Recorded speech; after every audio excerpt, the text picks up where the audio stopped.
Sallu ala Muhammad. Sallu ala Muhammad. Takbir.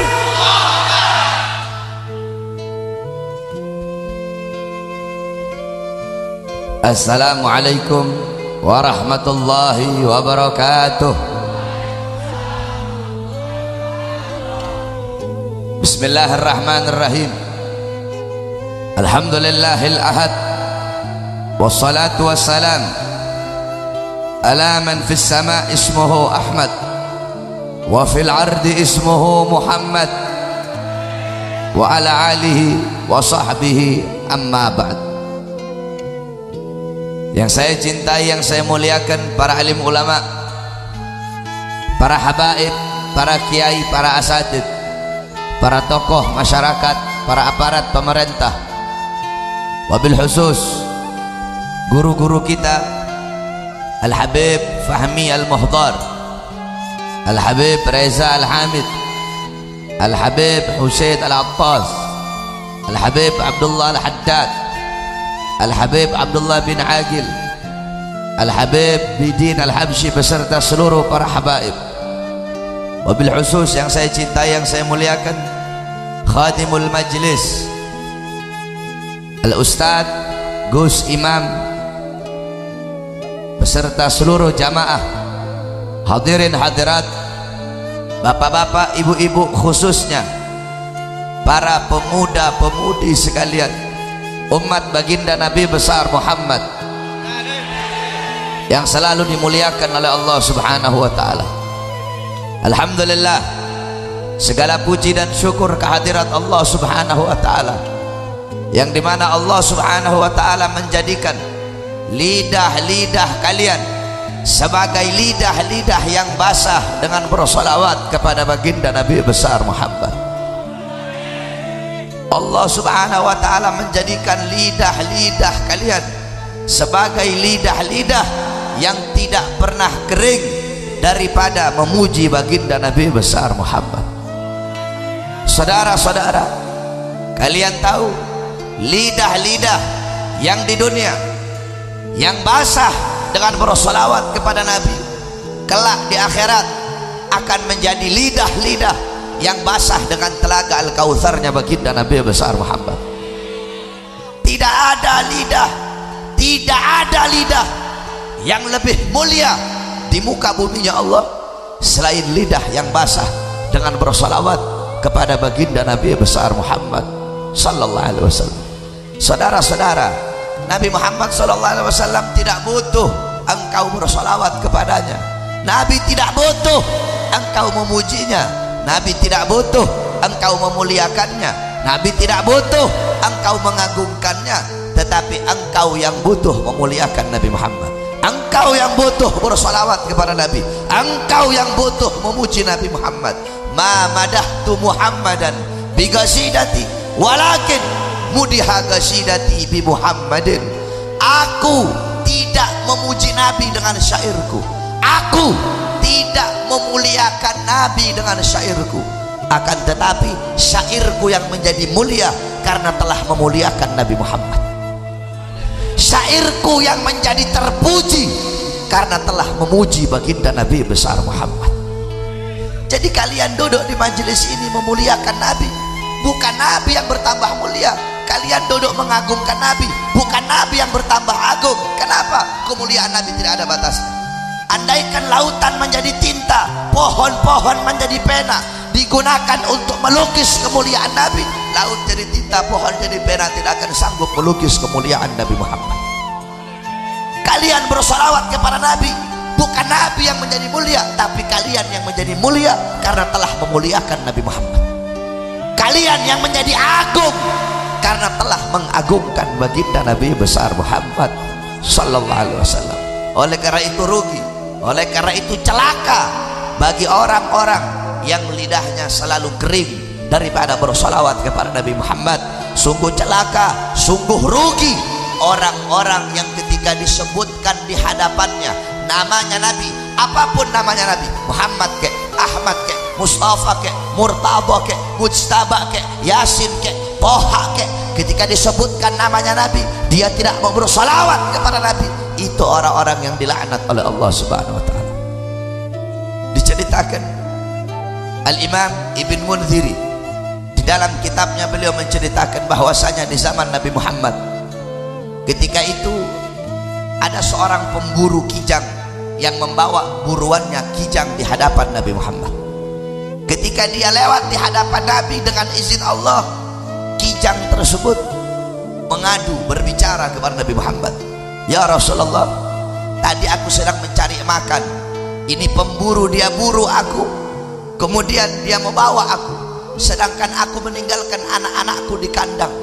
Ya Rasulullah, tolong bilang sama ini pemburu, lepaskan aku sementara, biarkan aku pergi menyusui anak-anakku, setelah itu aku akan kembali kepadanya ya Rasulullah." Apa kata Rasulullah kepada itu kijang? "Wahai kijang, bagaimana nanti kalau kamu tidak kembali? Bagaimana nanti kalau kamu ingkar janji?" Apa jawab kijang tersebut? "Ya Rasulullah, kalau aku tidak kembali, kalau aku ingkar janji, maka aku akan dilaknat oleh Allah sebagaimana Allah melaknat orang-orang yang ketika disebut namamu tidak mau bersalawat kepadamu ya Rasulullah." Oleh karena itu ketika disebutkan nama Nabi Muhammad, bersalawatlah engkau kepada baginda Nabi besar Muhammad sallallahu alaihi wasallam, karena setiap salawat yang kalian baca sampai kepada Nabi Muhammad. Jangan kamu percaya sama Wahabi goblok itu, Wahabi Salafi ngomong salawat pahalanya gak nyampe, orang goblok itu. Qala Rasul sallallahu alaihi wasallam, "Man shalla alayya salatan sallallahu alaihi biha asyra." Barang siapa yang bersalawat kepada aku 1 kali, Allah bersalawat kepadanya 10 kali. Allah bersalawat maksudnya apa? Allah memberikan rahmat. Salawat kamu dibawa oleh malaikat di hadapan kuburnya Nabi Muhammad. Malaikat berkata, "Ya Rasulullah, fulan bin fulan, fulan bin fulan, fulan bin fulan," disebutkan kamu punya nama satu persatu di hadapan kuburnya Nabi. Mereka bersalawat kepadamu ya Rasulullah. Kata Nabi, bawa salawat mereka menghadap Allah. Dibawa kau punya salawat menghadap Allah. Malaikat berkata, "Ya Allah, fulan bin fulan, fulan bin fulan, fulan bin fulan," disebutkan kamu punya nama satu persatu. Mereka bersalawat kepada kekasihmu Muhammad. Apa kata Allah? "Akan aku jadikan dari setiap satu huruf dari salawat yang mereka baca, akan aku ciptakan 360 malaikat. 1 huruf kamu bersalawat, ya Rabbi sholli ala Muhammad, ya Rabbi, ya 1 huruf, alif 1 huruf, ra 1 huruf, ba 1 huruf, ya 1 huruf, ya Rabbi 5 huruf. Dari setiap 1 huruf Allah ciptakan 360 malaikat yang memiliki 360 kepala. Setiap kepala memiliki 360 wajah. Setiap wajah memiliki 360 mulut. Setiap mulut memiliki 360 lidah. Malaikat itu akan memohon ampun atas dosa-dosa kalian, dan dia tidak akan berhenti minta ampun sebelum Allah mengampuni dosa-dosa orang yang bersalawat kepada Nabi Muhammad sallallahu alaihi wasallam. Oleh karena itu, lazimkan bagi kalian, dawamkan bagi kalian untuk selalu bersalawat kepada Nabi, karena orang-orang yang paling dekat dengan Nabi kelak di akhirat, orang yang dikenal oleh Nabi adalah orang yang selalu menyebut nama baginda Nabi besar Muhammad sallallahu alaihi wasallam. Saudara-saudara, pada malam hari yang mulia ini kalian bukan cuma bersalawat, akan tetapi kalian berkumpul dengan ulama, kalian berkumpul dengan orang-orang saleh, yang dimana qala Rasul sallallahu alaihi wasallam, "Man jalasa aliman faka'annama jalasani fid dunya." Qala Rasul, "Man sara aliman faka'annama sarani, man safaha aliman faka'annama safahani, man jalasa aliman faka'annama jalasani fid dunya, faman jalasani fid dunya ajlastuhu ma'i yaumal qiyamah." Berkata Nabi Muhammad sallallahu alaihi wasallam, barang siapa yang mendatangi ulama, berkunjung kepada ulama, seakan-akan dia mendatangiku, seakan-akan dia berkunjung kepadaku. Kamu datang kepada ulama, datang kepada orang soleh, seakan-akan kamu mendatangi Nabi Muhammad. Faman safaha aliman, barang siapa yang mencium tangan ulama, mencium tangannya orang-orang soleh, faka'annama safahani, seakan-akan mencium tanganku. Kamu tahu Al-Imam Al-Habib Ali bin Husain Al-Attas di dalam kitabnya Tajul Arsh, beliau menceritakan bahwasanya dulu di India ada seorang wali besar namanya Habib Muhammad Maula Danggal Al-Attas. Ini Habib wali Majeduk, nggak pernah pakai baju, tidurnya di hutan, di atas pohon. Tiap hari orang-orang Hindu datang ke hutan pengen berjumpa dengan Habib Muhammad. Akhirnya saudara-saudara, Raja Hindu mulai khawatir karena semakin hari semakin banyak rakyatnya masuk Islam. Datang ini Raja Hindu. Ini Raja Hindu bilang, ya Habib, tolong berhenti kamu ngasih masuk rakyat saya masuk Islam. Kalau kamu tidak berhenti, saya bakal datang ke sini besok bawa pasukan, saya ratakan ini hutan dengan tanah. Apa jawab Habib Muhammad? Silahkan wahai raja, datang kamu ke sini, ratakan ini hutan. Akhirnya besoknya benar datang itu raja bawa pasukan gajah yang banyak. Habib Muhammad, beliau perintahkan nyamuk-nyamuk yang ada di hutan untuk melawan pasukan gajah raja tersebut. Nyamuk, saudara-saudara. Akhirnya dengan izin Allah, nyamuk-nyamuknya Habib Muhammad mengalahkan pasukan gajah. Yakni bukan seberapa besar kekuatan yang engkau miliki, bukan seberapa banyak pasukan yang kau miliki, tetapi kepada siapa kamu berpihak. Apabila kamu berpihak kepada Allah, berpihak kepada kebenaran, berpihak kepada orang soleh, walaupun kamu sendiri, walaupun kamu tidak punya harta, walaupun kamu lemah, kamu akan diberikan pertolongan oleh yang maha kuat, yakni Allah subhanahu wa ta'ala. Singkat cerita saudara-saudara, akhirnya ini raja tobat. Dia bilang sama Habib, Habib, saya minta ampun, saya mohon ampun Habib. Ya Habib, saya janji gak bakal ganggu Habib lagi, dan saya janji setiap hari Jumat saya bakal datang ke sini bawa makanan untuk Habib. Akhirnya tiap Jumat itu raja datang, dia cium tangannya Habib Muhammad. Tiap Jumat cium tangannya Habib Muhammad. Akhirnya wafat ini raja. Ini raja meninggal. Kamu tahu orang Hindu kalau wafat itu dibakar. Ketika jasadnya dibakar, ketika jenazahnya dibakar, semua tubuhnya hancur jadi debu, kecuali mulut dan tangannya yang tidak bisa hancur. Akhirnya ini keluarganya bingung, berkali-kali dibakar kok nggak hancur-hancur mulut dan tangannya ini raja. Datang ke Habib Muhammad, ya Habib, ini raja udah dibakar semuanya, udah habus jadi abu, cuma mulut sama tangannya nggak bisa kebakar. Apa kata Habib Muhammad? Iya, karena dia tiap Jumat datang ke sini mencium saya punya tangan. Sedangkan saya, kata Habib Muhammad, setiap hari mencium tangannya baginda Nabi besar Muhammad. Man safaha aliman faka'annama safahani. Barang siapa yang mencium tangan orang alim, sama seperti dia mencium tanganku.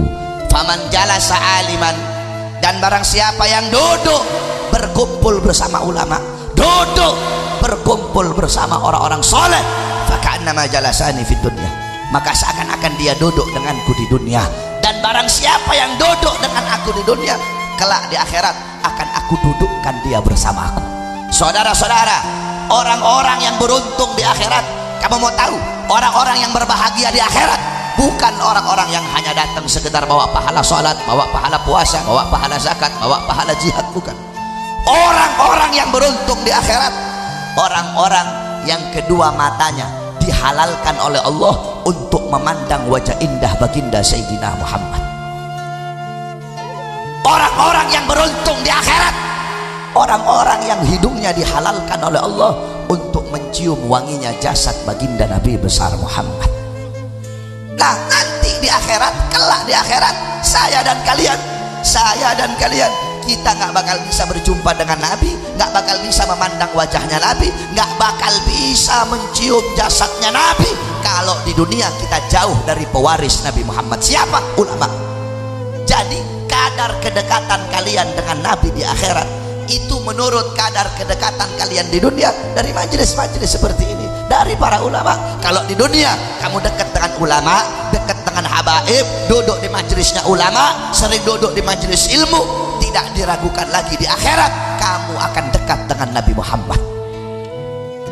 Tetapi kalau di dunia kamu jauh dari ulama, jauh dari habaib, jauh dari kiai, jauh dari majelis ilmu, jauh dari majelis zikir, apalagi sampai kamu benci kepada ulama, benci kepada majelis ilmu, tidak diragukan lagi di akhirat kamu akan menjadi hamba yang paling jauh dengan baginda Nabi besar Muhammad. Kenapa? Karena majelis seperti ini, inilah warisan Nabi Muhammad. Kalian jangan anggap remeh majelis seperti ini. Majelis taklim seperti ini jangan kau anggap remeh. Saudara-saudara, demi Allah, di mata saya, ya, kalau dari pandangannya saya, di mata saya, di pandangan saya, tikar yang kalian duduki, demi Allah, lebih mulia daripada kursi seorang presiden, saudara-saudara. Itu di matanya saya.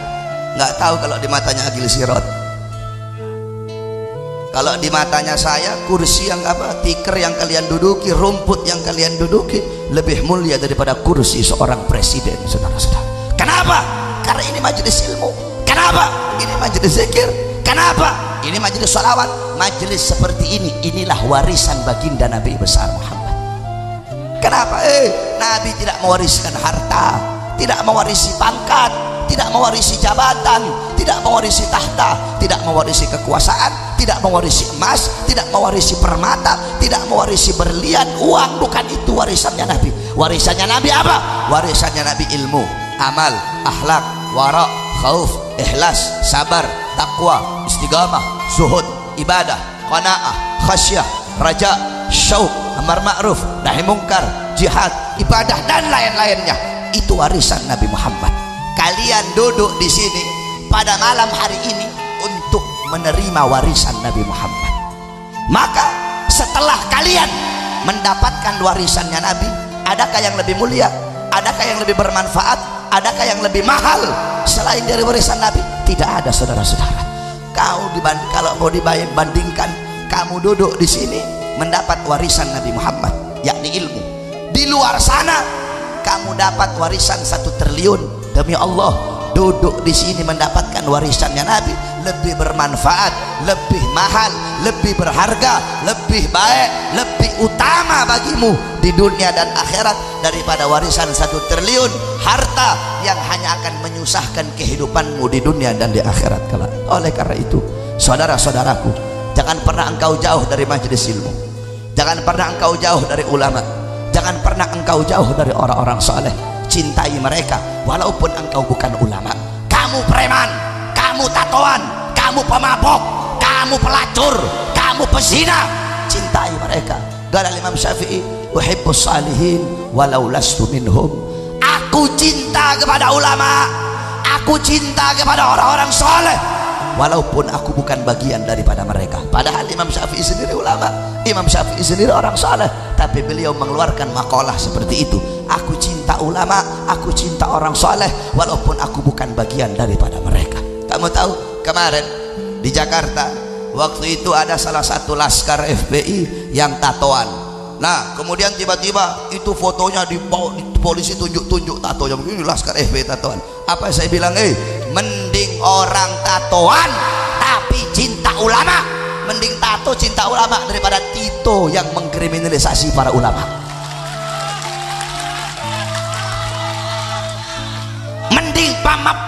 Mending mantan preman, mending mantan pemabuk, mantan narkoba, mantan penjahat.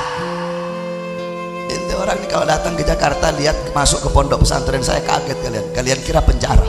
Kenapa orang tatoan semua di pondok pesantren saya? Mending mantan penjahat, mantan pembunuh, mantan preman, mantan pemabuk, tapi dia menyerahkan jiwanya untuk para ulama daripada orang-orang yang pakai dasi, jenderal-jenderal yang berbintang tetapi menzolimi para ulama, saudara-saudara. Makanya kalian jangan canggung, jangan malu. Oh, saya punya tato, jangan malu. Oh, saya mantan pemabuk, jangan pernah engkau malu. Kamu tahu, ente tahu ada orang soleh namanya Fudail ibn Iyad. Ente tahu dalam kitab Syiarul A'lam An-Nubala, Al-Imam Az-Zahabi menceritakan ini Fudail ibn Iyad adalah perampok paling terkenal di zamannya. Mantan perampok, dia dulu perampok sebelum jadi orang soleh, perampok. Sampai-sampai dalam kitab itu Syiarul A'lam An-Nubala dijelaskan ini Fudail ibn Iyad kalau dia ngerampok, dia nggak butuh banyak orang. Kalau mau ngerampok, dia pergi sendiri untuk pergi merampok. Saking beraninya dia, saking nekatnya dia, penjahat kelas kakap di zamannya. Akhirnya dia insaf, dia tobat, ketika mendengarkan Al-Quran, sehingga dia menjadi salah satu pengikut para tabi'in yang paling soleh di zamannya. Jadi jangan pernah engkau takut, saudara-saudara.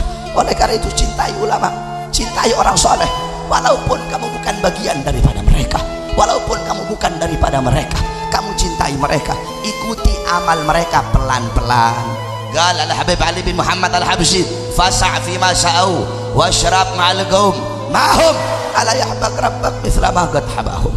Ikuti mereka orang soleh, ikuti para salaf, ambil amalan mereka sedikit-sedikit, shibran bi shibrin wa dhira'an bi dhira'in, shibran bi shibrin, qaddaman ala qaddamin, pelan-pelan, sejengkal demi sejengkal, selangkah demi selangkah kamu ikuti amalan mereka. Kalau kita mau ikuti sepenuhnya gak bakal bisa. Siapa yang bisa ngikutin amalannya beliau-beliau? Siapa yang bisa ngikutin amalan para salaf? Bisa kamu ngikutin amalannya Imam Muqaddam Tsani Al-Habib Abdurrahman Segaf, umur 7 tahun mengkhatamkan Al-Quran dalam 1 rakaat salatnya. Bisa kamu ikuti Habib Abdurrahman Segaf, umur 7 tahun mengkhatamkan Quran dalam 1 rakaat salatnya. Al-Habib Abdurrahman Segaf la yanam la lailan wala naharan 33 sanatan, 33 tahun tidak tidur, tidak siang hari, tidak juga malam hari, 33 tahun nggak tidur. Ditanya, ya Habib, kenapa kau tidak tidur? Apa jawab beliau? Bagaimana saya bisa tidur? Melihat ke kanan surga, melihat ke kiri neraka, dalam riwayat melihat ke atas arasnya Allah subhanahu wa ta'ala. Bisa kau ikuti Fakhrul Wujud Syekh Abu Bakar bin Salim, 40 tahun sholat subuh dengan wudhu isya, 40 tahun sholat subuh dengan wudhu isya. Itu salah Syekh Abu Bakar bin Salim. Habib Reza 40 tahun sholat subuh pakai wudhu duha. Enjitnya 40 tahun sholat subuh pakai wudhu isya. Cucunya sholat subuh pakai wudhu duha. Enggak, Habib Reza Masya Allah enggak begitu, ini bercanda aja saya. Al-Imam Muhammad Maulad Dawilah 15 tahun. Beb mau bahas telur tadi, Beb, bahasa STM Beb. 15 tahun Al-Imam Muhammad Maulad Dawilah 15 tahun sholat subuh dengan wudhu isya. 15 tahun sholat subuh dengan wudhu isya, saudara-saudara. Al-Habib Umar bin Zain bin Smith, Habib Umar bin Zain bin Smith, saya punya datuk Habib Umar bin Zain bin Smith, 16 tahun tidak pernah menempatkan punggungnya di satu benda apapun, yakni nggak pernah tidur. Cucunya tukang tidur sebahari. Itu keadaan beliau para ulama salaf. Al-Imam Al-Habib Muhammad bin Ali Maula Aidid bainal maghrib wal isya yaqra 3000 marrah min surat Al-Ikhlas. Habib Muhammad bin Ali Maula Aidid antara waktu maghrib dan isya beliau habiskan membaca surat Al-Ikhlas 3000 kali. Al-Imam Al-Habib Abdullah bin Husain bin Tahir setiap hari membaca ya Allah 25.000 kali, la ilaha illallah 25.000 kali, salawat kepada Nabi 25.000 kali. Al-Habib Abu Bakar bin Abdullah Al-Attas satu kali duduk baca Yasin 90.000 kali. Si Husain cucunya nggak pernah baca Yasin, cucunya ini. Enjitnya sekali duduk 90.000 kali, saudara-saudara. Coba kau lihat, itu bisa kau ikuti beliau-beliau. Al-Habib Ahmad Al-Muhdar, abahnya Habib Muhammad Bondowoso, Habib Muhammad bin Ahmad Al-Muhdar, abahnya beliau Habib Ahmad menggali kubur beliau masuk ke dalam menghatamkan Al-Quran 9.000 kali hatam Quran. Al-Habib Muhsin Al-Haddad gali kubur hatam Quran 6.666 kali hatam Quran di kubur yang beliau gali sampai beliau wafat. Itu keadaan ulama, keadaan bisa kau ikuti. Al-Habib Abdullah bin Alwi Al-Haddad sahibur ratib, umur 3 tahun kena penyakit cacar, tetapi di umur 7 tahun hafal Quran. Umur 3 tahun kena cacar sampai buta beliau, umur 7 tahun hafal Quran. Umur 9 tahun hafal kutubus sittah, Bukhari, Muslim, Sunan Abi Daud, Tirmidzi, Ibnu Majah, Nasai. Umur 11 tahun hafal kutubul Ghazali, Ihya Ulumuddin, Bidayatul Hidayah, Minhajul Abidin, Miyarul Ilm, Mukasyafatul Qulub, dan lain-lainnya. Bisa kau ikuti. Kita tidak bisa ikuti sepenuhnya, tetapi pelan-pelan, sejengkal demi sejengkal, selangkah demi selangkah engkau ikuti mereka. dengan engkau mengikuti mereka, apa kata Habib Ali? Maka Allah akan mencintaimu sebagaimana Allah mencintai mereka. Allah akan menganugerahkan kepada kamu apa-apa yang Allah anugerahkan kepada mereka. Kamu cinta ulama, kamu ikut ulama, mereka Allah kasih rahmat, kamu Allah kasih rahmat. Mereka Allah kasih keramat, kamu yang ikut mereka, kamu juga Allah kasih keramat. Mereka Allah kasih ilmu wahbi, Allah kasih ilmu laduni, kamu ikut mereka, kamu Allah kasih ilmu wahbi, kamu Allah kasih ilmu laduni. Satu contoh, kami punya guru di Sulawesi, Al-Habib Idrus bin Salim Al-Jufri. Dulu saya mondok di Al-Khairat, Habib Idrus bin Salim Al-Jufri di Manado. Beliau buka pesantren Al-Khairat itu di Palu.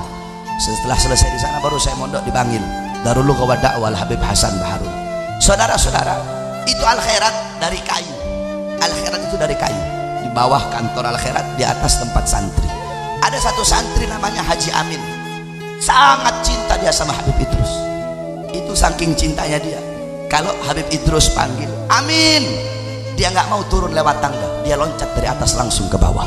Kenapa? Dia tidak mau buat gurunya nunggu terlalu lama. Kalau lewat tangga kelamaan, dia langsung loncat dari atas langsung ke bawah. Satu waktu Habib Idrus ajak dia, saudara-saudara, Habib Idrus ajak nyebrang laut. Di tengah laut imamnya Habib Idrus jatuh. Ketika imam Habib Idrus jatuh, loncat ini aja, ini nggak pakai disuruh, langsung dia loncat ke laut untuk ngambil imamnya Habib Idrus. Dia loncat ke laut, ambil imam Habib Idrus, baru dia naik lagi. Ketika dia naik di perahu, itu orang melotot semua ngeliat dia. Kenapa? Tidak ada setitik pun basah. Ternyata dia jalan di atas air, saudara-saudara. Kenapa Allah kasih keramat? Karena mengikuti sahibul karamat. Allah kasih keramat karena dia ngikut orang yang diberikan keramat oleh Allah Subhanahu wa taala. Engkau mengikuti ulama, engkau cinta atau dicintai oleh ulama, engkau akan menjadi orang yang dicintai. Mahbubal mahbub, mahbub, wa muhibbal mahbub, mahbub. Dicintai oleh orang-orang yang dicintai oleh Allah, maka engkau pun akan dicintai oleh Allah. Satu contoh, kamu tidak cinta sama Habib Reza, tapi Habib Reza cinta sama kamu, berarti kamu menjadi orang yang dicintai oleh beliau. Nah, beliau cinta sama kamu, walaupun kamu tidak cinta kepada beliau, tapi kamu menjadi orang yang dicintai. Karena beliau orang yang dicintai oleh Allah, kamu pun akan dicintai oleh Allah Subhanahu wa taala. Atau sebaliknya, mahbubal mahbub, mahbub.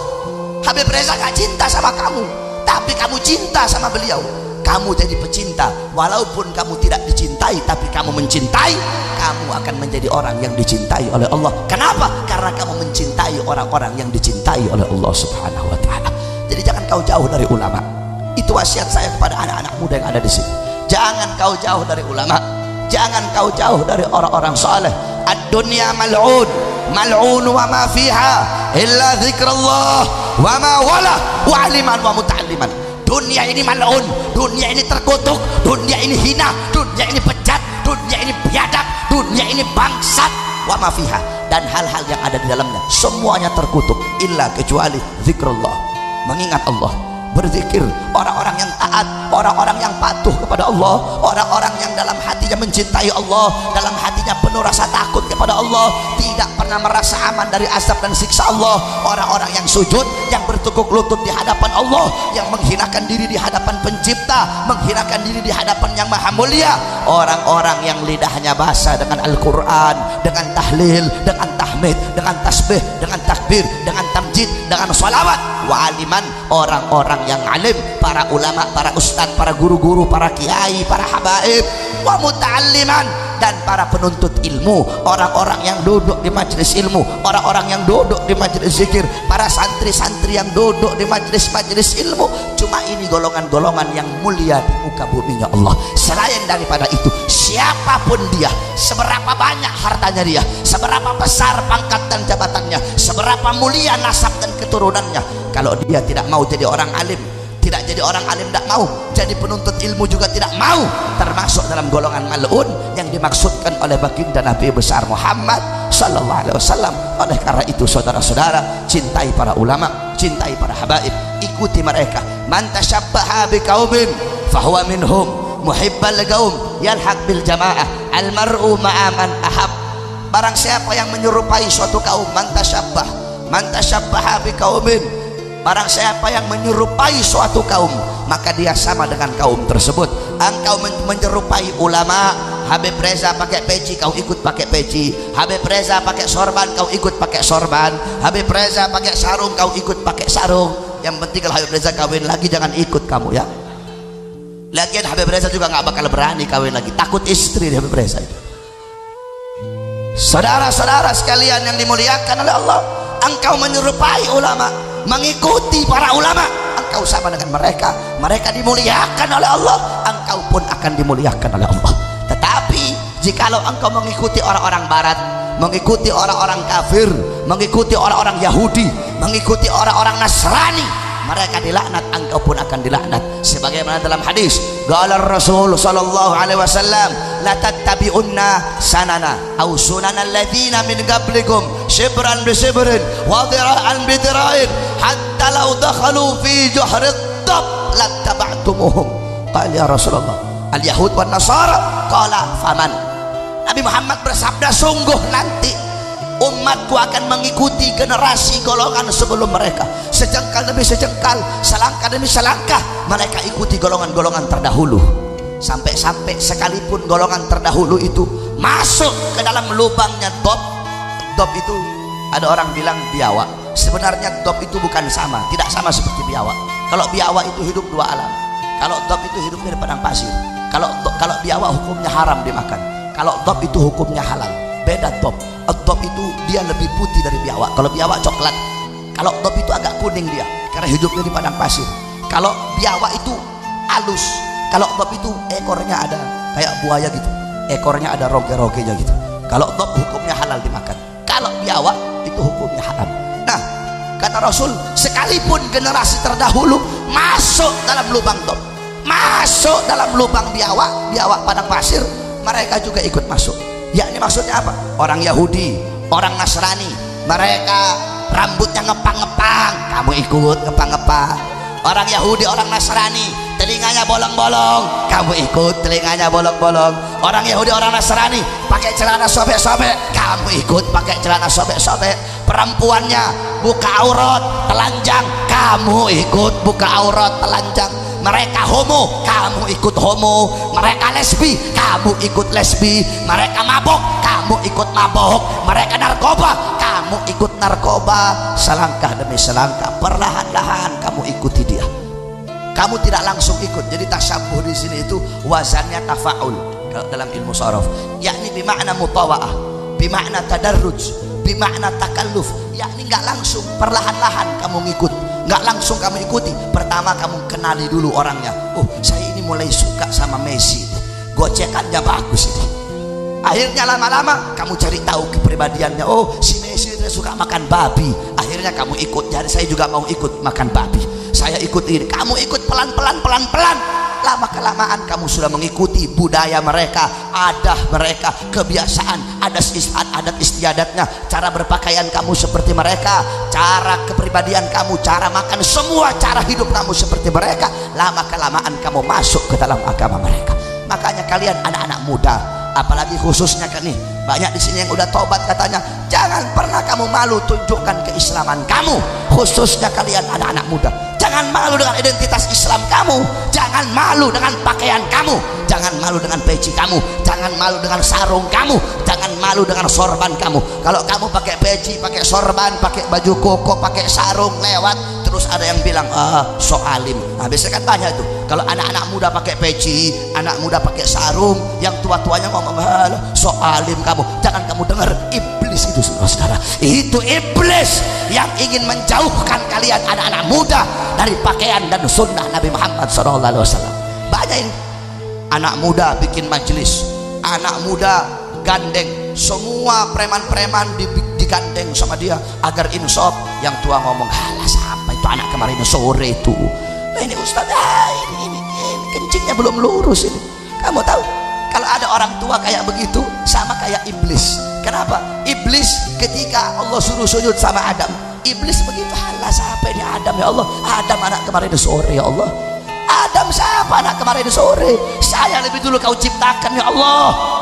Saudara-saudara, kalau umur yang menjadikan seseorang itu mulia, berarti iblis lebih mulia daripada kita, saudara-saudara. Siapa ini Adam anak kemarin sore ya Allah? Saya lebih dulu kau ciptakan ya Allah. Masa saya mau sujud sama Adam?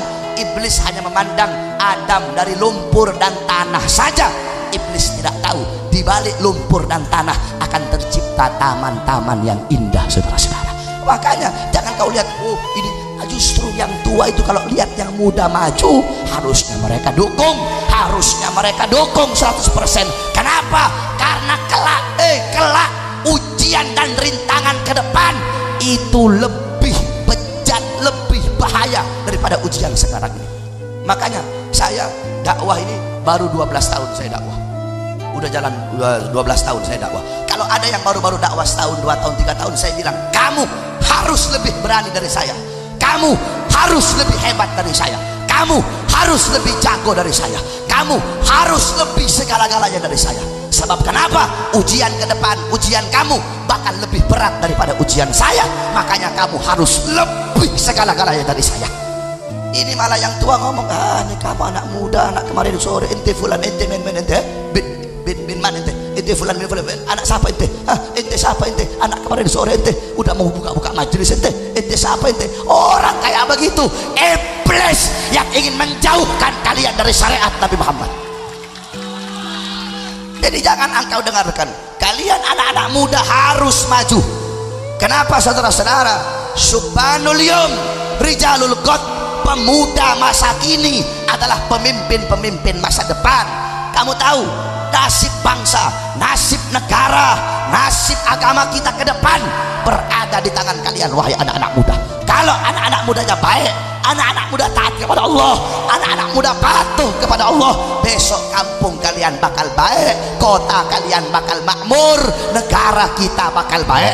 Tetapi kalau anak-anak mudanya rusak, anak-anak mudanya bejat, anak-anak mudanya narkoba, anak-anak mudanya melacur, anak-anak mudanya jauh dari Allah, jauh dari Islam, engkau lihat potong lidah saya, besok kampung kamu bakal bejat, kampung kamu bakal rusak, kota kamu bakal rusak, negara kita bakal rusak.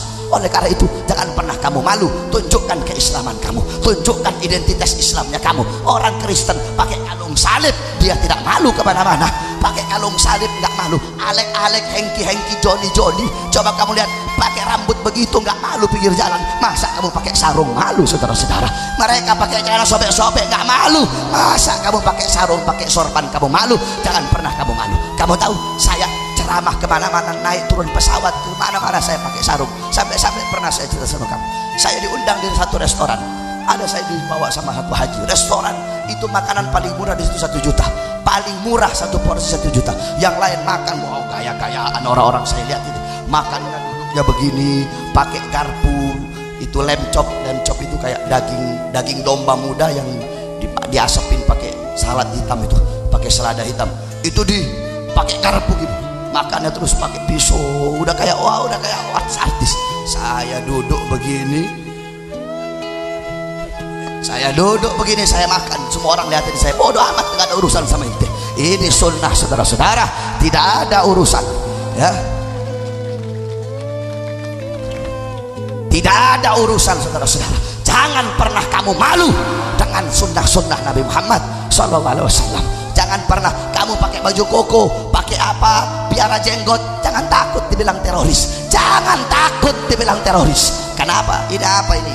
Intel dan Buser banyak turun malam ini, mereka khawatir takut ada kerusuhan. Kalau Pak Polisi mau turunin saya, datang sini turunin sekarang. Akbar! Mana Intelnya? Kalau ada Intel nggak terima saya ceramah naik ke panggung, turunin saya sendiri kalau berani. Akbar! Ini acara pengajian kok, acara pengajian bukan konser, acara pengajian bukan dangdut. Kalau konser dangdut aja boleh, acara pengajian kenapa memang? Saya lanjutkan, saudara-saudara. Saya tanya semua, siap perang? Sakera siap perang? Polisi macam-macam, ini mantan preman semua sini. Saudara-saudara sekalian yang dimuliakan oleh Allah, jangan malu dengan keislamanmu. Begitu juga kalian kaum perempuan, jangan malu dengan jilbabmu, apalagi pakai cadar. Orang sekarang mau pakai cadar takut.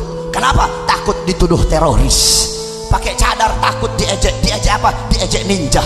Saudara-saudara, kalau ada perempuan pakai cadar dibilang ninja, besok-besok kalau kamu ketemu dengan perempuan yang pakai rok mini, teriakin Tarzan. Kalau perempuan pakai cadar dibilang ninja, berarti perempuan pakai rok mini berarti pakai rok mini kok dibilang apa? Tren anak muda zaman sekarang. Ini pakai rok mini modern, pakai you can see modern dari mana? Kamu tahu ada satu ustadz, dia dakwah di Papua. Orang-orang Papua mereka banyak masuk Islam. Ketika itu mereka berkata seperti ini, mereka bilang seperti ini, ya ustadz, kami ini heran sama orang-orang di Jakarta sana, kok bisa telanjang itu dibilang tren sama mereka? Jikalau telanjang dibilang modern, dibilang tren, berarti kami orang-orang Papua lebih tren daripada mereka. Kami lebih modern daripada mereka, karena kami dulu telanjang bulat. Semakin kemari ditutupin pelan-pelan. Perempuan-perempuannya dulu terbuka payudaranya, sekarang mulai tertutup. Jadi semakin tertutup itu yang tren, saudara-saudara. Semakin tertutup itu yang modern. Kalau telanjang dibilang modern, binatang lebih modern dari kita, saudara-saudara. Ya, kalian anak muda, laki-laki, perempuan, jangan pernah malu, tunjukkan keislaman kalian. Ikuti beliau-beliau para ulama, cara berpakaiannya engkau ikuti mereka. Dengan engkau ikuti mereka, Allah akan beri kepada kamu apa-apa yang Allah berikan kepada mereka. Saudara-saudara, bersabda Nabi Muhammad SAW, kun aliman, jadilah kalian orang-orang alim. Habib, saya tidak bisa jadi orang alim, udah telat Beb, saya nggak bisa jadi orang alim. Nggak bisa jadi orang alim. Kun muta'alliman, jadilah engkau santri. Kalau nggak bisa jadi orang alim, jadilah engkau santri. Au mustami'an, jadi santri nggak bisa Beb, saya nggak bisa jadi santri Beb, saya sibuk. Kun mustami'an, au mustami'an, jadilah engkau pendengar. Ya, jadilah engkau pendengar, mendengarkan nasihat ulama, mendengarkan hikmah ulama. Jadi mustami' nggak bisa. Kun muhibban, itu pilihan terakhir bagi kamu. Jadilah pecinta ulama, pecinta habaib, pecinta kiai. Ya, jadi orang alim nggak bisa, jadi santri nggak bisa, jadi pendengar nggak bisa, jadi pecinta tidak bisa. Jangan kau jadi golongan yang kelima, jangan kau jadi golongan yang terakhir. Siapa golongan terakhir? Udah ulama bukan, santri bukan, pendengar bukan, pecinta bukan, malah jadi pembenci para ulama, pembenci para habaib, pembenci kiai, pembenci majelis taklim. Ini sebangsat-bangsatnya manusia, saudara-saudara. Udah orang alim bukan, goblok iya, santri bukan, bejat iya, pendengar ilmu bukan, pendengar orkes iya, pecinta ulama bukan, malah jadi pembenci para ulama, pembenci para habaib, pembenci para kiai. Ini al-anun nas, manusia paling laknat itu, saudara-saudara. Oleh karena itu saya wasiatkan kepada kamu, kalau kamu tidak bisa jadi orang alim, maka jangan kamu jadi. Kalau kamu tidak bisa jadi orang alim, jadi santri. Tidak bisa jadi santri, jadi pendengar. Tidak bisa jadi pendengar, jadi pecinta. Kalau kamu tidak bisa menjadi pecinta, jangan kamu menjadi pembenci para ulama. Kalian semua yang duduk di sini wajib untuk menjaga para ulama, menjaga para habaib, mencintai para ulama, mencintai para habaib. Serahkan jiwa dan raga kalian untuk melawan siapapun yang macam-macam dengan para ulama, saudara-saudara. Sampaikan kepada mereka, kepada para pengkhianat bangsa, sampaikan kepada mereka, para musuh-musuh Allah, musuh-musuh agama, sampaikan kepada mereka yang memerangi ulama kita, yang melawan para ulama. Kami umat Islam tidak akan pernah diam. Jikalau kalian maju satu langkah untuk melawan ulama kami umat Islam maju 1000 langkah untuk melawan kalian. Saudara-saudara, jikalau mereka melawan ulama kita sambil merangkak, kita lawan mereka sambil berlari, saudara-saudara. Jikalau kalian hormat kepada ulama, kami lebih hormat kepada kalian, betul? Jikalau kalian cinta kepada ulama, kami lebih cinta kepada kalian, betul? Jikalau kalian berakhlak kepada ulama, kami lebih berakhlak kepada kalian, betul? Tetapi kalau kalian memacam-macam sama ulama kami, kalian mau main-main sama ulama, kami umat Islam akan ajari kalian bagaimana cara mainnya, saudara-saudara. Jangan pernah diamkan siapapun yang melawan para ulama kita. Musuh kita bukan presiden, betul? Musuh kita bukan polisi, betul? Musuh kita bukan tentara, betul? Musuh kita bukan agama manapun, betul? Musuh kita bukan suku manapun, betul? Musuh kita bukan partai manapun, betul? Terus Beb, siapa musuh kita? Musuh kita adalah siapapun dia, mau tentara kek, mau polisi kek, mau presiden kek, mau DPR kek, dari partai manapun, apapun pangkat dan jabatannya, sebanyak apapun hartanya, apapun agamanya, apapun sukunya, kalau memusuhi ulama, melawan ulama, maka mereka menjadi musuh umat Islam. Allahu Akbar, Allahu Akbar, Allahu Akbar. Semua yang hadir saya tanya, siap bela ulama, siap bela Islam, siap bela habaib, siap bela kiai, siap bela bangsa, siap bela negara. Allahu Akbar. Jangan macam-macam kau sama santri. Ini bangsa Indonesia, bukan Cina, bos. Ini Indonesia, ini tanah Indonesia telah dicuci dengan darah para ulama, betul? Darah para santri, para habaib, para kiai, para santri, para pahlawan-pahlawan. Mereka mengorbankan jiwanya, nyawanya, darahnya, berjuang, berperang pagi, siang, sore, malam melawan para penjajah-penjajah Belanda. Mereka usir para penjajah sehingga gerbang kemerdekaan Indonesia bisa terbuka.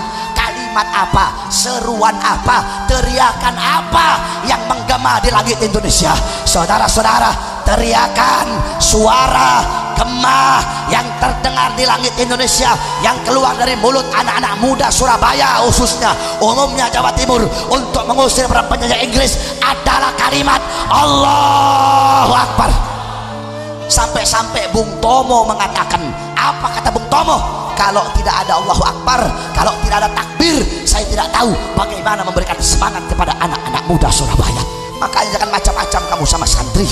Hei kalian pejabat-pejabat biadab, pejabat-pejabat bangsat yang suka macam-macam dengan rakyat, yang suka bohongi rakyat, yang suka tipu rakyat, yang suka makan uang rakyat.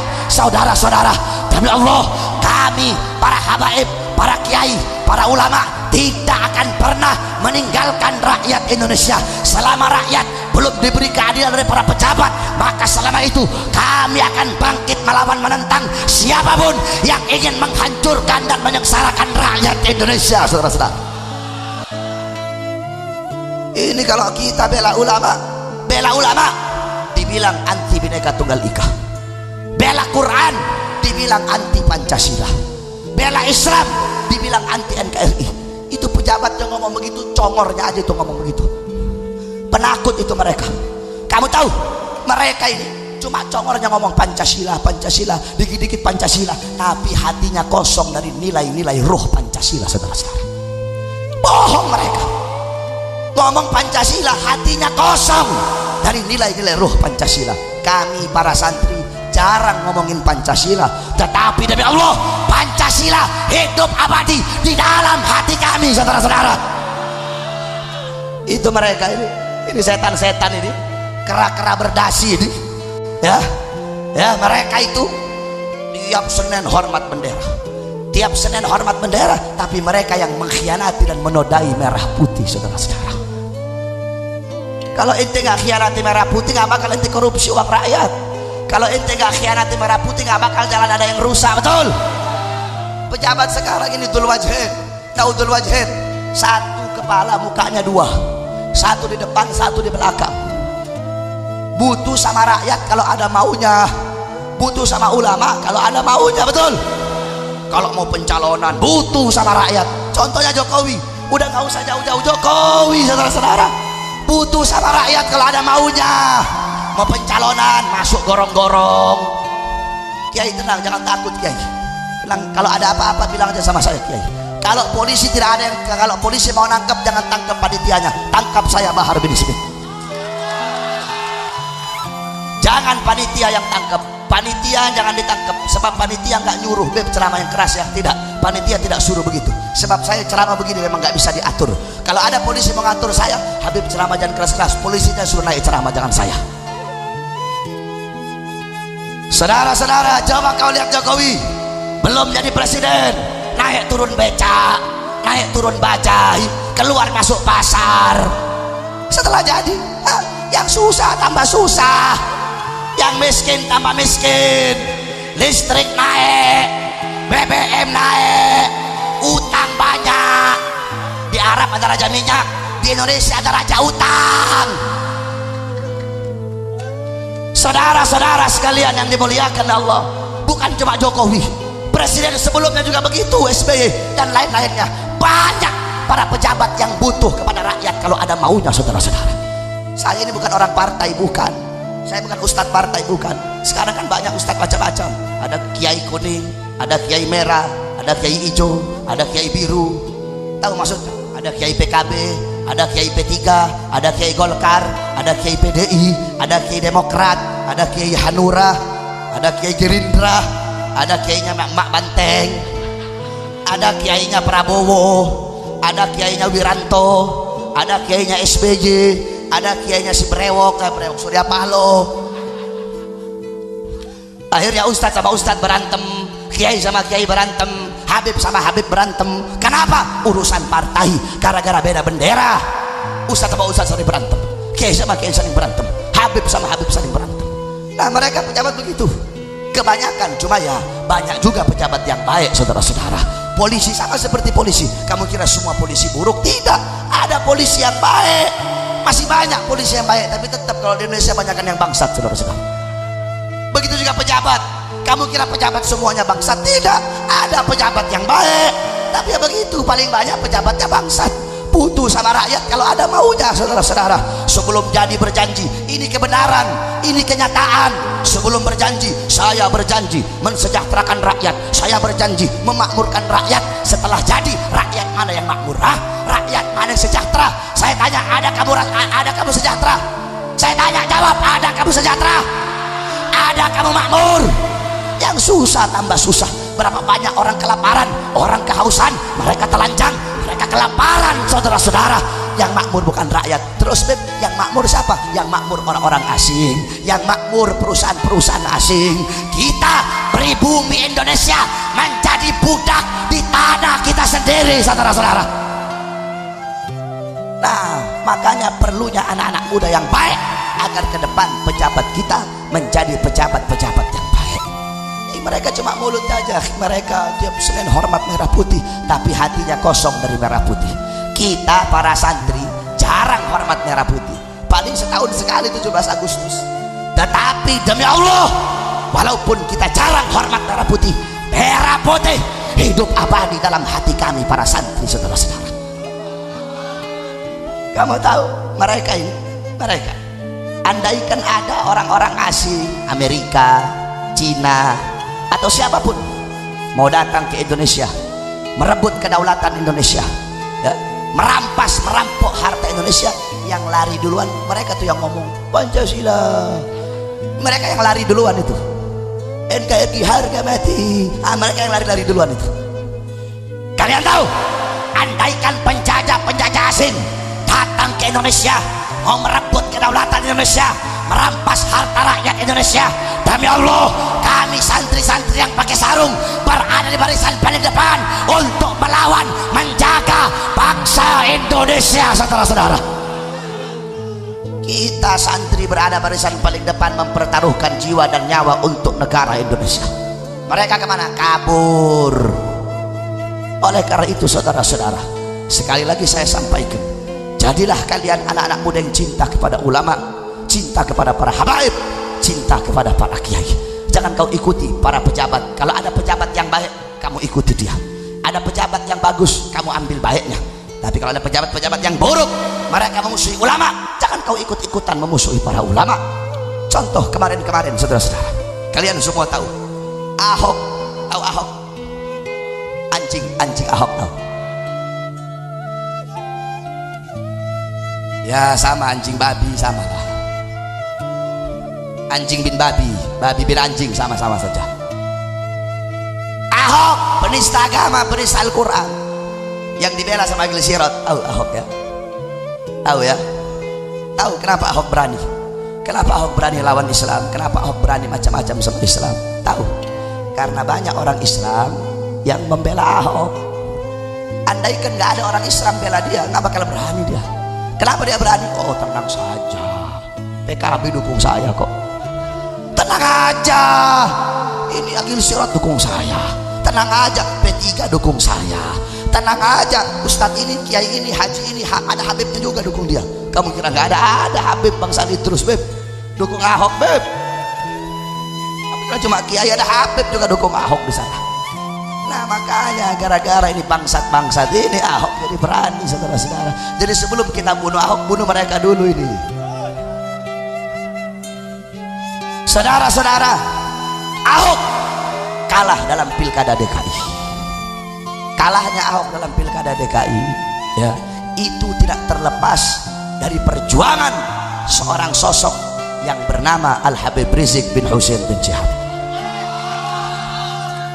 Saudara-saudara, jangan kamu kira para habaib, para kiai yang dipimpin Habib Rizik di Jakarta menyerukan kepada umat Islam untuk pilih Anis Sandi. Terus jangan kamu pikir Habib Rizik itu tim kampanyenya Anis Sandi. Bukan. Kami para habaib gak ada urusan-urusan partai, gak ada urusan-urusan politik, saudara-saudara. Habaib kiai yang berjuang kemarin untuk mengalahkan Ahok bukan tim kampanyenya Anis Sandi, bukan, tidak dibayar oleh Anis Sandi. Terus kenapa Beb dukung Anis Sandi? Saudara-saudara, pertarungan kemarin adalah antara hak dan batil, tidak boleh netral. Kenapa? Netral antara hak dan batil adalah batil. Netral antara hak dan batil adalah batil. Kami habaib gak ada urusan-urusan partai, gak ada urusan politik. Oh Habib Bahar cuma Habib Bahar cuma beraninya sama Jokowi aja, mungkin gara-gara Jokowi kurus. Kalau seumpama presidennya Prabowo nggak bakal berani Habib Bahar begini. Mau Jokowi kayak yang presiden, mau Prabowo kayak, mau SBY kayak, mau siapapun, kalau salah tetap salah, saudara-saudara. Kita bukan orang partai. Kamu tahu sampai-sampai Al-Habib Hussein bin Syekh Abu Bakar, apa kata beliau? Andaikan pangkat dan jabatan bisa dipegang oleh seekor binatang, demi Allah kami tidak rela, kami tidak ridho binatang peliharaan kami memegang pangkat dan jabatan tersebut. Karena begitu hinanya itu pangkat-pangkat begitu. Jadi Habib Rizik ada urusan politik kemarin itu ya. Nah ini tidak terlepas dari sosok Habib. Bukan cuma kalah, si Ahok masuk lagi dalam penjara, saudara-saudara. Itu juga tidak terlepas dari perjuangan seorang sosok yang bernama Al-Habib Rizik bin Hussein bin Syihab. Nah makanya beliau kemarin digempur habis-habisan sama orang-orangnya Ahok, sama partai yang dukung Ahok, khususnya PDI. Ini PDI kurang ajar betul, saudara-saudara. Luar biasa ini, digoreng betul-betul, difitnah, diperangi, dihujat habis Habib Rizik. Pendukung Ahok di mana-mana, di seluruh Indonesia. Pasang lilin kayak babi ngepet, di mana-mana pasang lilin buat Ahok, di mana-mana. Mereka hujat habis FPI, hujat habis Habib Rizik, hujat semua, diberi hujat habis sama mereka. Saudara-saudara, Habib difitnah, bahkan ada upaya penembakan kepada Habib, berapa kali coba dibunuh. Saudara-saudara, jikalau mereka para pendukung Ahok, jikalau mereka para pendukung pengkhianat bangsa, mereka bersatu untuk memerangi, untuk melawan Habib, maka kita umat Islam lebih bersatu untuk membela Habib Rizik, saudara-saudara. Sampai-sampai Habib beliau hijrah. Nah dengan hijrahnya Habib, ini kecebong tanah ini ngomong begini, oh Habib penakut, Habib lari. Ya saudara-saudara kami para habaib, di dalam hati kami tidak ada ketakutan melawan mereka ini, manusia bangsat-bangsat ini, nggak ada. Tidak ada ketakutan dalam diri kami. Kenapa? Karena ketakutan kami telah habis untuk takut kepada Allah Subhanahu wa Ta'ala. Mereka berani sama Allah, masa kita mau takut sama mereka? Kami akan lebih berani melawan mereka daripada keberanian mereka melawan Allah Subhanahu wa Ta'ala. Kakek-kakek kami udah biasa dibunuh, datuk-datuk kami udah biasa dibunuh, kakek-kakek kami biasa difitnah, biasa dicaci maki. Saudara-saudara, kami punya datuk Sayyidina Ali bin Abi Thalib dicaci maki di mimbar-mimbar. Datuk kami Sayyidina Ali dibunuh. Kenapa dibunuh? Karena beliau dengan lantang menyuarakan kebenaran melawan para pejabat-pejabat yang zalim. Saudara-saudara, kami punya datuk Sayyidina Hasan diracun. Kami punya datuk Sayyidina Husain dipenggal kepalanya. Kenapa beliau-beliau dibunuh? Kenapa beliau-beliau dimatikan? Kenapa beliau-beliau dihujat? Kenapa beliau-beliau diperangi? Kenapa beliau-beliau disolimi? Karena beliau dengan lantang menyuarakan kebenaran melawan para pemerintah yang zalim. Tidak ada ketakutan dalam hati kami melawan mereka.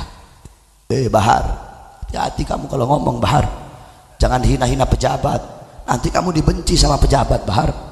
Bahar, kamu jangan nantang-nantang presiden kamu, Bahar. Nanti kamu dipenjara, kamu kayak Alfian Tanjung itu. Ustaz Alfian Tanjung udah dibebasin, ditangkap lagi gara-gara ngomong PDI. Coba sekarang saya mau ngomongin PDI, nanti tangkap saya ya. Ustaz Alfian Tanjung ngomong PDI sarang PKI, gara-gara itu ditangkap. Coba saya mau ngomong, Bahar bin Smith akan mengumumkan bahwasanya PDI sarangnya PKI. Tangkap saya nanti ya. Awas kamu Bahar, hati-hati Bahar. Kamu jangan salah-salah ngomong, Bahar. Nanti kamu diculik sama mereka, dibunuh kamu nanti. Saudara-saudara, demi Allah yang memegang nyawa saya Bahar bin Smith lebih memilih dibenci karena menyampaikan kebenaran daripada dicintai karena menyembunyikan kebenaran. Saudara-saudara, Bahar bin Smith lebih memilih di penjara, lebih memilih mati terbunuh, hancur badan saya, binasa jasad saya, lebih saya pilih daripada hidup bebas tetapi membiarkan rakyat dizalimi oleh pejabat-pejabat yang zalim. Allahu Akbar. Oleh karena itu jangan pernah kamu takut, hei anak-anak muda, jangan kau takut, sampaikan kebenaran walaupun lidah kamu harus dipotong. Sampaikan kebenaran walaupun kamu harus mati untuk mengatakannya, tetap wajib engkau sampaikan kebenaran. Kenapa? Kebenaran milik Allah Subhanahu wa Ta'ala. Kebenaran pasti akan menang, kebenaran gak bakal kalah, kebenaran gak bakal sirna. Kebenaran milik Allah, dan Allah akan memenangkan sesuatu yang menjadi miliknya. Saudara-saudara, kebenaran tidak akan pernah sirna. Kebenaran yang engkau bawa, engkau bagaikan matahari. Mereka orang-orang yang hatinya buta, yang tidak bisa terima kebenaran, hatinya buta, mereka tidak akan bisa tidak akan bisa menerima kebenaran, tidak akan bisa melihat kebenaran. Walaupun kebenaran itu sejelas matahari, tetap mereka tidak bisa lihat, mereka tidak akan bisa terima. Akan tetapi yang namanya matahari, yang namanya kebenaran, tetap akan bersinar dan bercahaya walaupun di hadapan orang-orang yang buta. Saudara-saudara, maka jangan pernah sampaikan kebenaran walaupun orang yang bakal kamu sampaikan kebenaran itu, walaupun dia lebih tua dari kamu, walaupun dia lebih hebat dari kamu, walaupun dia lebih alim dari kamu, walaupun dia lebih mulia dari kamu, tetap wajib kau sampaikan kebenaran. Satu contoh, dulu ada seorang syekh namanya Syekh Al-Manusi. Syekh Al-Manusi pernah beliau menyalahkan qaul qadimnya Al-Imam Syafi'i. Ketika beliau menyalahkan, tiba-tiba ada seorang anak kecil namanya Hamdan. Itu Hamdan bilang, ya Syekh, kamu salah, yang betul itu Imam Syafi'i. Beliau kasih penjelasannya. Ini orang-orang tua-tua disuruh bilang, hei Hamdan, kau masih kecil berani ngebantah ulama besar kamu. Apa kata Syekh Manusi? Biarkan dia bicara. Tidak ada permusuhan antara aku dan kebenaran, walaupun kebenaran itu datang dari seseorang yang lebih kecil dari aku. Jadi tidak ada permusuhan. Seumpama kamu ngomongin Jokowi, kamu kasih dia kebenaran, walaupun kamu lebih mudah, lebih rendah pangkatnya, lebih bodoh, lebih hina, tetap wajib kau sampaikan. Contoh Agil Sirot alim, hafal Fathul Mu'in, hafal syarahnya Yanatul Talibin, hafal tafsir Jalalain Imam Jalaluddin Al-Mahalli dan Imam Jalaluddin As-Suyuti. Tetap wajib dia terima kebenaran walaupun datangnya dari orang yang lebih hina, lebih bodoh daripada dia. Saudara-saudara, saya ngomong begini bukan saya benci sama NU, saya nggak benci sama NU, saya benci sama Agil Sirotnya. Saudara-saudara, saya orang NU, saya belajar sama orang-orang NU, saya punya kiai NU, saya punya Habib NU, cuma NU yang lurus, NU nya Kiai Haji Hasyim Asy'ari, bukan NU nya Agil Sirot. Kalau NU nya Agil Sirot nasi uduk. Bikin malu NU itu Agil Sirot, masa dukung Ahok? NU yang lurus gak bakal dukung Ahok, betul? NU yang lurus, NU nya Kiai Haji Hasyim Asy'ari tahu mana tuh tafsir Quran yang betul tentang ayat Al-Maidah 51, betul? Oleh karena itu wajib kalian sampaikan kebenaran, siapapun wajib kamu sampaikan itu kebenaran. Yang terakhir, saudara-saudara, kita doakan seluruh sanak saudara kita, keluarga kita yang sedang dibantai di Rohingya. Mereka umat Islam di sana sedang digenosidakan. Tahu digenosidakan? Genosida itu pembantaian massal, membumi hanguskan ras dan agama mereka. Itu yang dialami saudara-saudara kita di Myanmar, saudara-saudara. Anak-anak kecilnya, laki perempuannya, yang lakinya diculik dibunuh, yang perempuannya diperkosa terus dibunuh, yang tua, yang muda, laki-laki, perempuan, semua yang namanya muslim harus dibumi hanguskan. Muslim di sana siapapun, yang laki perempuan, tua muda, yang kaya miskin, yang bodoh sempiter, semuanya dihancurkan, dibumi hanguskan, diusir dari tanah kelahiran mereka sendiri, saudara-saudara. Maka wajib bagi kita sebagai umat Islam untuk membela, untuk membantu, untuk berjuang bersama-sama mereka. Kenapa? Karena kita umat Islam adalah satu jasad. Kama qala Rasul sallallahu alaihi wasallam, "Matsalul mu'min fi tawaddihim wa ta'atufihim wa tarahumihim matsalul jasad idza ishtaka minhu 'udwun tada'a sa'irul jasad bis-sahari wal humma." Apa kata Nabi Muhammad SAW? Kita orang mukmin di dalam saling mengasihi, dalam saling mencintai, dalam saling menyayangi, bagaikan satu jasad. Apabila ada sebagian jasad, ada sepotong jasad, ada sebagian anggota tubuh yang sakit, yang merasakan sakit, maka seluruh anggota tubuh akan merasakan demam dan panas. Saudara-saudara, kita mukmin satu tubuh. Kalau andaikan matanya sakit, semua anggota tubuh merasakan sakit, betul? Andaikan ada ujung jari yang sakit, seluruh tubuh merasakan sakitnya, betul? Nah, begitu juga saudara-saudara kita di Rohingya, muslimin muslimat di sana dibantai, maka luka mereka adalah luka kita, saudara-saudara. Darah mereka adalah darah kita. Penderitaan mereka adalah penderitaan kita, siksa mereka adalah siksa kita, tangisan mereka adalah tangisan kita. Anak-anak mereka yang terbunuh sama seperti anak-anak kita terbunuh, betul? Orang tua mereka terbunuh sama seperti orang tua kita terbunuh, betul? Anak mereka yang diculik, yang diperkosa sama seperti anak kita diculik dan diperkosa, betul? Begitulah nasib umat Islam di negara yang mayoritas non muslim. Bukan cuma di Myanmar saja, bukan cuma di Myanmar, di Eropa sana. Kamu tahu di Perancis kalau ada perempuan pakai jilbab ditarik-tarik, saudara, lepas kau punya jilbab, muslim teroris, lepas kau punya jilbab. Umat Islam yang menjadi minoritas, mereka tidak bebas beribadah, mereka tidak bebas menjalankan Al-Qur'annya, tidak bebas menjalankan agamanya, karena mereka diantara mayoritas orang-orang kufar, saudara-saudara.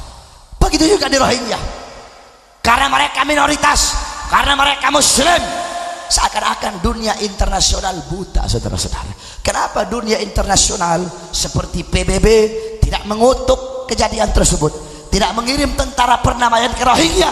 Karena yang dibantai adalah umat Islam, saudara-saudara.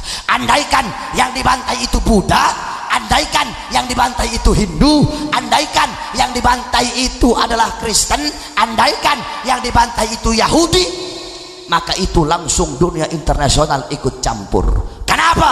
Karena huwa saudara mereka. Umat Islam yang dibantai, dunia internasional tutup mata. Kenapa? Karena mereka lihat Islam, saudara-saudara. Jadi bohong, mereka bilang kemanusiaan, bohong, bukan kemanusiaan. Mereka hanya pro kepada agama mereka masing-masing. Tidak ada bohong, mereka bilang kemanusiaan. Kalau Perancis yang dibom, kemanusiaan. Kenapa? Korbannya orang Kristen. Kalau ini yang dibom, kemanusiaan. Kenapa? Korbannya orang Kristen. Tapi kalau korbannya umat Islam, saudara-saudara, makanya saya heran sama pemerintah kita. Kenapa Islam selalu disudutkan? Kenapa kalau Islam langsung dituduh radikal, langsung dituduh intoleran? Saya tanya sama kamu, Indonesia emang dijajah sama Islam? Indonesia yang jajah Islam apa bukan? Yang penjajah siapa? Jepang. Yang jajah Indonesia siapa? Belanda. Jepang, Belanda agamanya Islam apa bukan? Islam apa kafir? Islam apa kafir? Terus kenapa yang dituduh teroris itu Islam, saudara-saudara?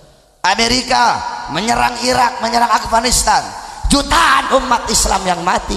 Amerika Islam bukan? Kenapa tidak dituduh teroris, saudara-saudara? Israel menyerang Palestina, jutaan umat Islam mati. Israel Islam bukan? Makanya tidak dituduh teroris karena bukan Islam, saudara-saudara. Rusia menyerang Chechnya, Islam apa bukan Rusia? Rusia itu komunis, saudara-saudara. Karena mereka bukan Islam, makanya tidak dikatakan teroris, saudara-saudara. Myanmar, pemerintah bekerja sama dengan orang-orang Buddha, bekerja sama dengan botak-botak bejat, biksu-biksu bangsat, membantai umat Islam di sana. Ada negara internasional menuduh Myanmar teroris? Tidak. Kenapa? Karena bukan Islam. Oleh karena itu, tapi alhamdulillah ada baiknya Jokowi ini. Walaupun udah seminggu habis dari kejadian itu, tetap dia kirim menteri luar negeri, kirim kirim obat-obat, kirim apa. Cuma masih kalah sama Perancis. Kenapa? Perancis dibom siang, sore dia tulis pray for Perancis.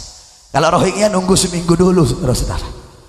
Rohingya Jokowi nunggu seminggu dulu, baru kalau beritanya udah heboh, baru so pray for Rohingya, kirim menteri luar negeri, kirim ini, tapi tetap kedubesnya nggak ditarik-tarik, saudara-saudara. Ya begitu nasib kalau umat Islam menjadi minoritas. Kita di sini umat Islam menjadi mayoritas, yang Buddha, yang Hindu, yang Kristen, yang Katolik, yang Konghucu, mereka menjadi minoritas. Ada kita ganggu? Mereka hidupnya aman, hidupnya tentram, betul, beribadah mereka aman. Bahkan kita yang jaga, kita beri mereka kebebasan selama mereka tidak mengganggu kita, betul. Saya tanya, pernah ada umat Islam bakar gereja? Ada umat Islam bakar kelenteng? Ada umat Islam bakar pura? Padahal mayoritasnya siapa? Mayoritasnya siapa? Islam. Tapi ada Islam ganggu mereka? Tidak. Mereka hidup aman, menjalankan agamanya dengan aman, menjalankan sesuai kitab sucinya aman, tidak pernah kita ganggu. Berarti siapa yang toleran? Siapa yang toleran? Siapa yang rahmatan lil alamin? Siapa yang damai? Siapa yang mengajarkan kasih sayang? Allahu Akbar. Bagaimana kira-kira kalau orang Buddha di sini kita bikin kayak Muslim di Myanmar, saudara-saudara? Hah? Bagaimana kira-kira ya? Bagaimana kira-kira? Kalau lihat yang botak-botak terus Cina-Cina, bantai aja. Habib Hussein botak, bantai. Pokoknya sekarang kalau lihat yang botak-botak bawaannya emosi aja. Habib Abdullah botak tengah, buta tengah beb, dak remah ban beb. Bakna Habib dola bodak tengah kayak biksu pantai. Pokoknya sekarang kalau lihat botak-botak sipit pakar. Udah biarin, udah terserah, mau bilang radikal bilang aja radikal gak apa-apa. Udah tanggung kepalang tanggung. Mau lembut tetap aja Bahar bin Smith radikal, mau keras tetap aja Bahar bin Smith teroris. Ya mending bakar aja sekalian saudara-saudara. Kurang ajar betul saudara-saudara. Lihat kita menjadi mayoritas, ada mereka kita ganggu. Kenapa Islam mengajarkan itu? Kamu tahu dalam kitab dijelaskan, dalam kitab Tarikh Al-Imam Ibnu Jarir At-Tabari dijelaskan, diceritakan di zaman Khalifah Umar bin Khattab. Ente masih kuat, kalau enggak anak berhenti nih.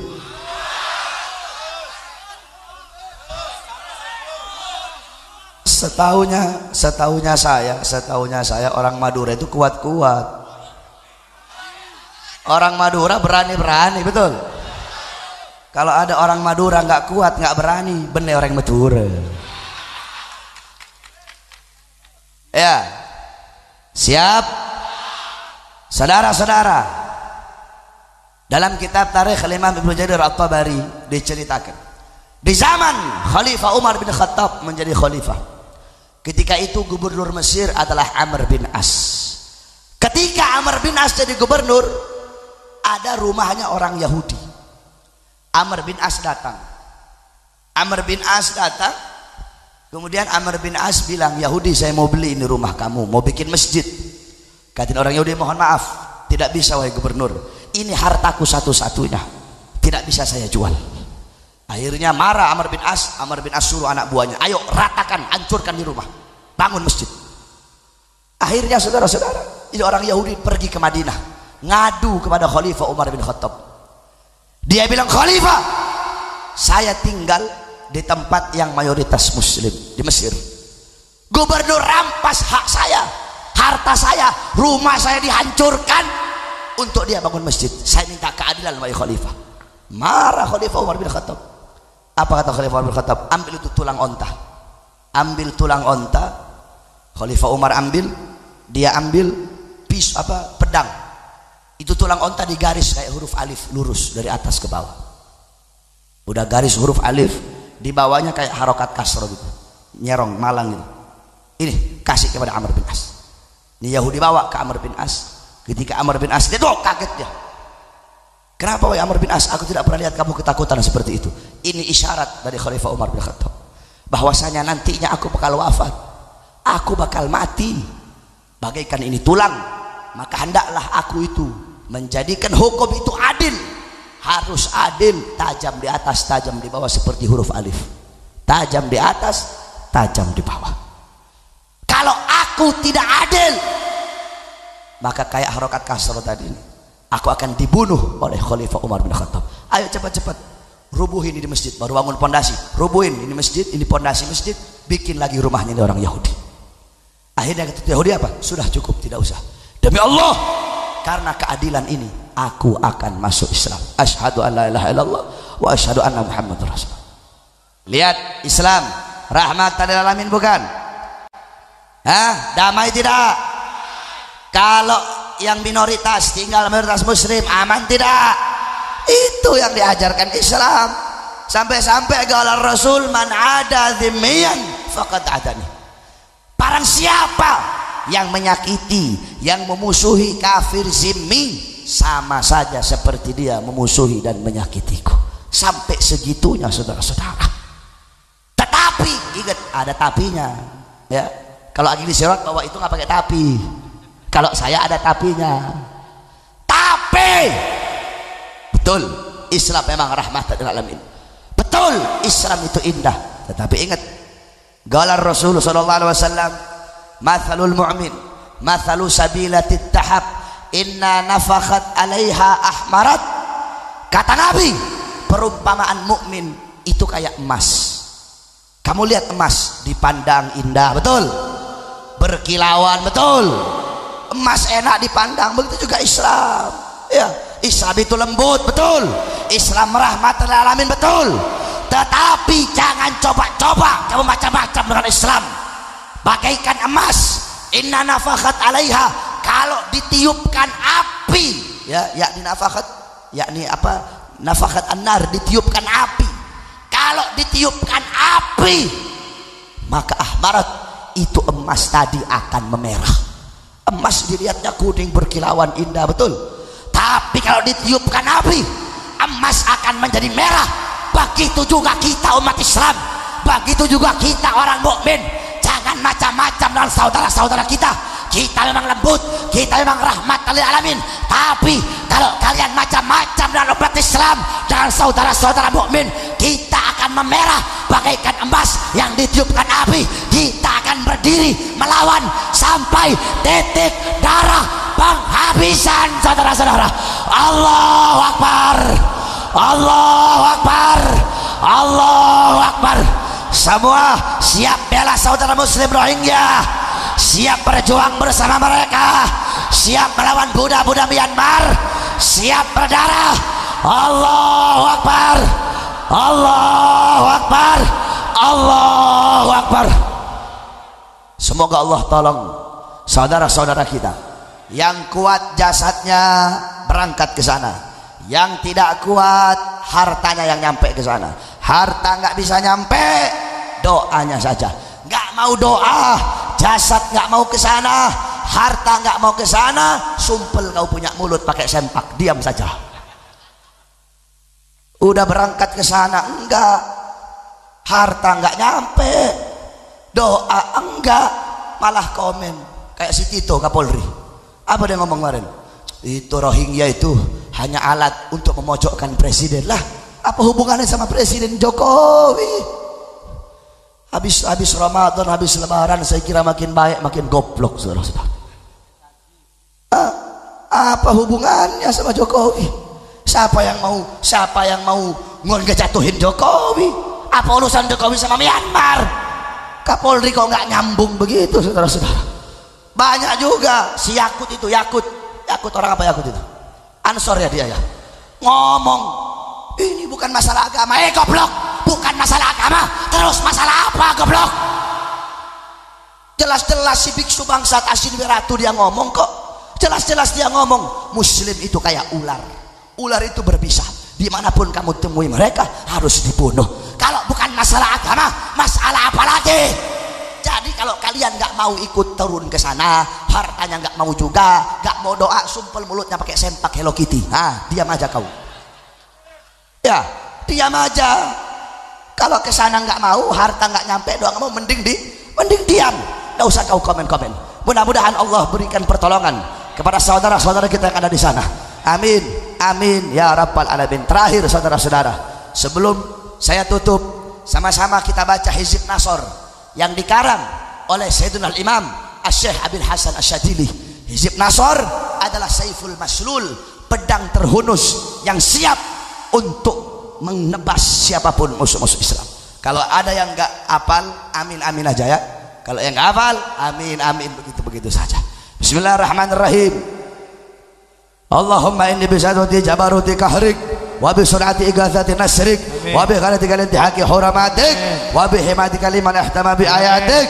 Nas'aluka ya Allah ya Sami ya Qarib ya Mujib ya Syari' ya Muntakim ya Syadid al-Bats ya Jabbar ya Qahhar ya man la yajuzu qahrul jababirah wa la ya'dum alayhi ala kulli mutamarridah min al-muluki wal aqashirah anta ja'ala kaida man kaidani fi nahrih wa makara man makara bi aidan alayhi wa ufrata man hafril waqi'an fiha wa man shabali shabakat al-khida ij'al yasin musakan ilaiha wa musadan fiha wa asir ladaiha. Allahumma bihaqqi kaf ha ya ain sad ikfina hamal idha ولك حمرة واجعلهم لكل حبيب فينا وأسألت عليهم أجل النعمة في اليوم والغداء. اللهم بدد شملهم، اللهم فرق جمعهم، اللهم أجل عددهم، اللهم اجعل الدائرة عليهم، اللهم أوصل العذاب إليهم، اللهم أخرجهم عن دارة الحلم واسلبه لمثل الإمحال وغل أيديهم واربط على قلوبهم ولا تبلغهم العمل. اللهم مزقهم كل ممزق مزقت من عديك انتصارا لأنبيائك ورسلك وأوليائك. اللهم انتصر لنا انتصارك لأحبابك على أعدائك اللهم انتصر لنا انتصارك لأحبابك على أعدائك اللهم انتصر لنا انتصارك لأحبابك على أعدائك اللهم لا تمكن الأعداء فينا ولا تسلطهم علينا بذنوبنا اللهم لا تمكن الأعداء فينا ولا تسلطهم علينا بذنوبنا اللهم لا تمكن الأعداء فينا ولا تسلطهم علينا بذنوبنا حاميم حاميم حاميم حاميم حاميم حاميم حاميم هم الأمر وجل الظروف ولا ينصرون حاميم عين سين قاف حماية مما نخاف اللهم اجنا شر الأسواء ولا تجعلها محلا للبلوى اللهم اعطنا عمل الرجاء وفوق العمل ياهو ياهو ياهو يا من بفضل لفضله أسألك العجل العجل إله الإجابة الإجابة يا من عجب نوحا في قومه ويا من نصر إبراهيم على أعدائه ويا من رد يوسف على يعقوب يا من كشف ضر أيوب يا من عجب دعوة زكريا يا من قبل تسبح يونس بن متى نسألك بصريحته الدعوات أن تقبل ما به دعوناك وأن تؤتينا ما سألناك أنجز لنا وعدك الذي وعدت لعبادك المؤمنين لا إله إلا أنت سبحانك إني كنت من الظالمين إن قطعت عملنا وإزدك إلا منك وخبر رجعنا وحقيقة على فيك إن أبطت غرة الأرحام وابتعد الفقر بش منا غارة الله يا غارة الله عادت الجديد المسرعة في حال وقتنا يا غارة الله أدات الأدونى وجاروا ورجانا الله مجيرا وكفى بالله وليا وكفى بالله نصيرا وحسبنا الله ونعم الوكيل ولا حول ولا قوة إلا بالله العلي العظيم سلام على نوح في العالمين استجب لنا آمين آمين آمين فقوت أعطابنا القوم الذين ظلموا والحمد لله رب العالمين. Yang terakhir saudara-saudara, saya ini sangat cinta sama orang Madura. Saya waktu masih umur 12 tahun saya dipanggil sama saya punya abah, ya waladi Muhammad ta'al. Saya namanya Muhammad Bahar, saya asli dari Sulawesi. Saya punya abah itu kalau manggil Muhammad Bahar, nanti di pondok baru orang-orang tahunya Bahar, jadi Muhammad Bahar. Saya punya abah panggil ya waladi Muhammad ta'al, anakku Muhammad sini. Kamu nanti kalau sudah besar, abah mau kasih tahu kamu satu suku yang terkenal cinta betul sama habaib. Kamu mau lihat suku yang sangat cinta sama duriyahnya Nabi, sama habaib, kamu datang ke Madura. Kamu lihat di situ orang Madura semua adalah suku yang terkenal cinta dengan habaib. Tanya orang Madura di sini, siap korbankan jiwa nyawa untuk habaib? Ya siap. Siap kalau ada habaib, kiai, ulama dizolimi, siap caro, siap caro, siap berdarah. Allahu Akbar, Allahu Akbar. Wa sallallahu alaihi wasallam Muhammad wa ala alihi wa sahbihi barik wasallam walhamdulillahi rabbil alamin. Udah doa tadi Hizib Nasr, sekalian doa ya. Wal afu minkum wassalamu alaikum warahmatullahi wabarakatuh.